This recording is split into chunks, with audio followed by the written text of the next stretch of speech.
Hi everybody, welcome to another video.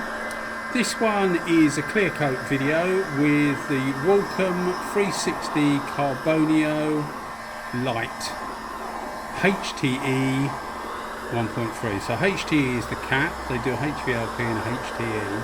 1.3 is obviously the size of the tip.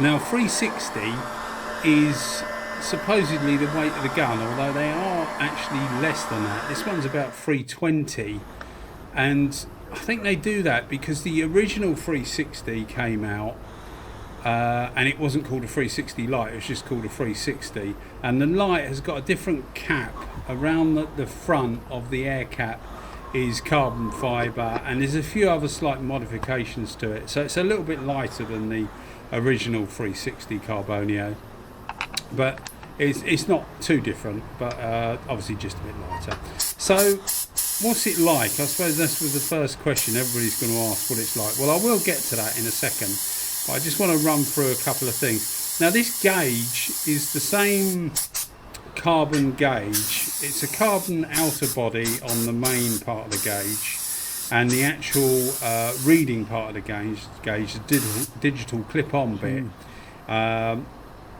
is carbon fibre as well. So it does sort of carry on the theme of the rest of the gun, that you know, the carbon fibre flows through, so to speak.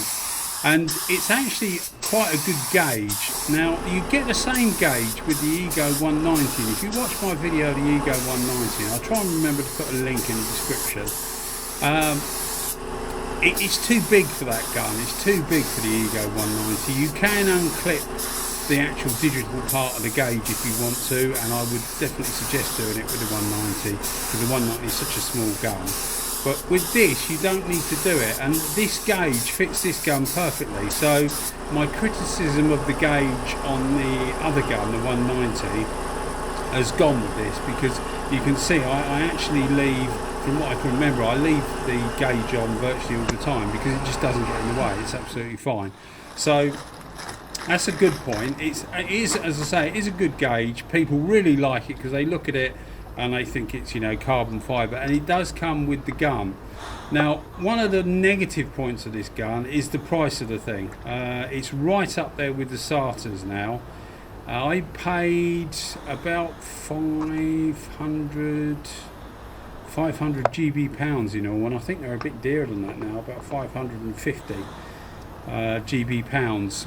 And that's with a gauge. You can get them slightly cheaper without the digital gauge, but the digital gauges are quite expensive, and you save about £50 on buying the gun without the gauge. So you might as well buy it with the gauge. And if you don't want the gauge, buy the gun with the gauge. My little tip would be to buy the gun with the gauge and then sell the gauge on eBay separately, because you'll get more than the price difference if that's what you want to do.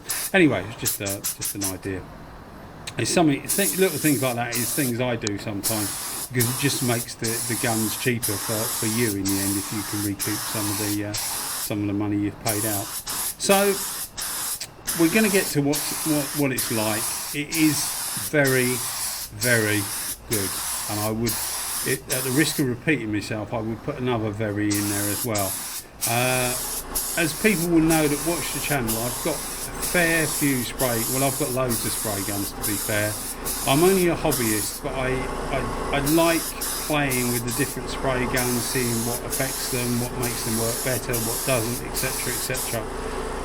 So I have quite a lot of time to play with them. You know, the pro guys normally get a gun and obviously they're learning as they're painting. With me, I have a lot of time to play around with different settings, etc.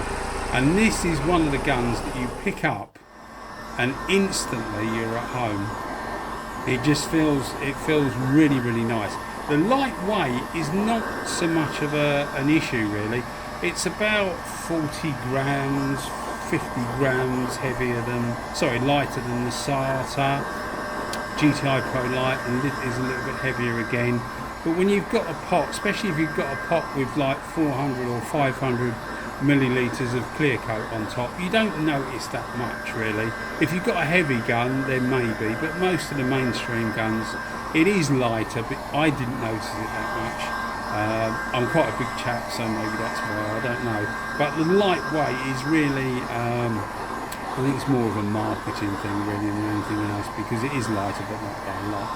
But you, as I say, you don't really notice it. It feels really good in the hand, and one of the things that, you know, on a coldish day, this was 10 degrees Celsius, so 50 Fahrenheit, which is why, as you see, I'm putting heat into the tank. I've got an infrared lamp as well, so I try and get as much heat into it as I can, and get as much heat into the clear coat as I can, get the clear coat up to 25 or 30 degrees Celsius, which is about what, 75, 80 degrees Fahrenheit, and then it just runs much better. It's only a cheap clear coat, but you can see the results are actually very, very good.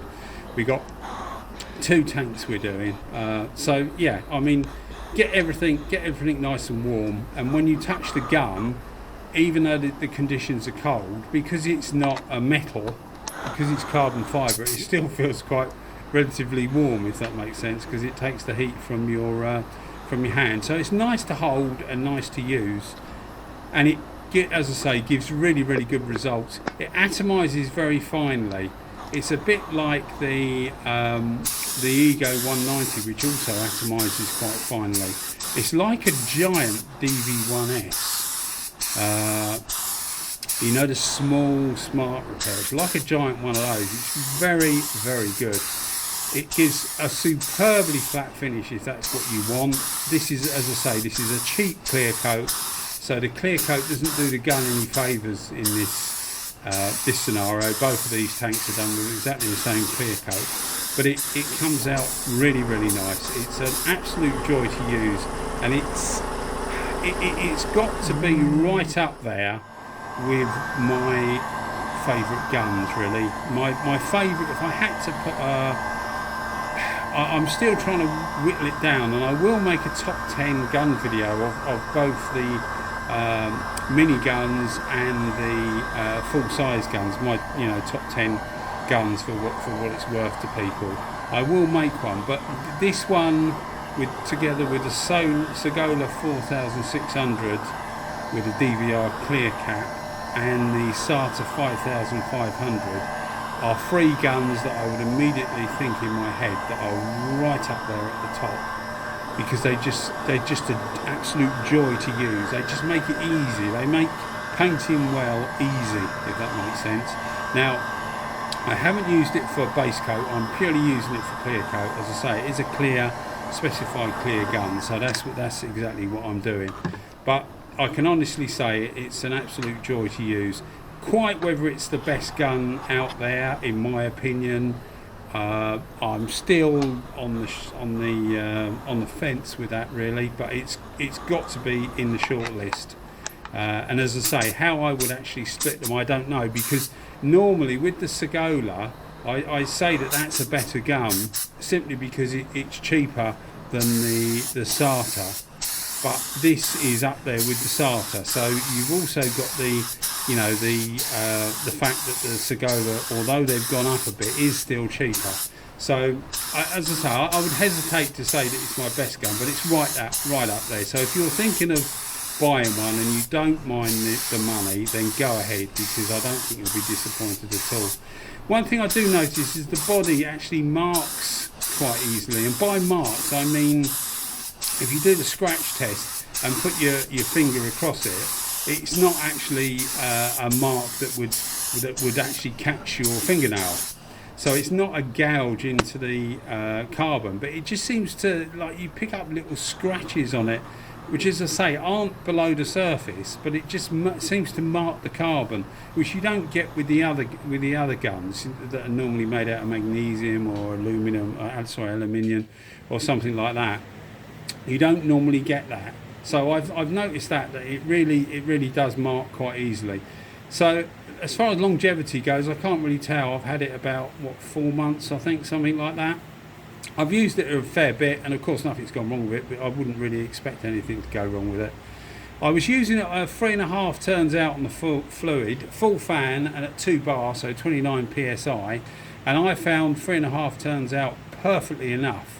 4.5 turns out is full fluid, so I wasn't even using it on full fluid. So it's a nice, fast gun, and you can see the results are really, really nice. This colour come out lovely, and the Honda orange, which is a blaze orange, number YR532M for those that want to know, comes out absolutely superb. It really, really was a great gun to use. So it's definitely not any money wasted, and I really feel that yeah, it's right up there with the best of them.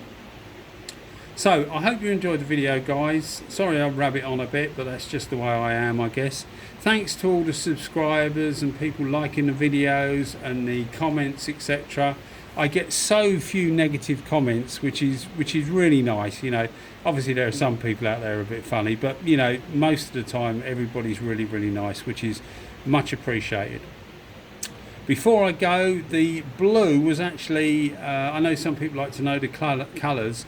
The blue was what's called a Next Generation Fantasy Blue by New Again Paints, which is it's not a standard colour. It's a custom colour. So I can't give you like a colour code or anything to it. Okay, guys. Well, thanks for watching as ever, and you keep watching them, and I'll keep making them. Thanks very much. Cheers. Bye bye.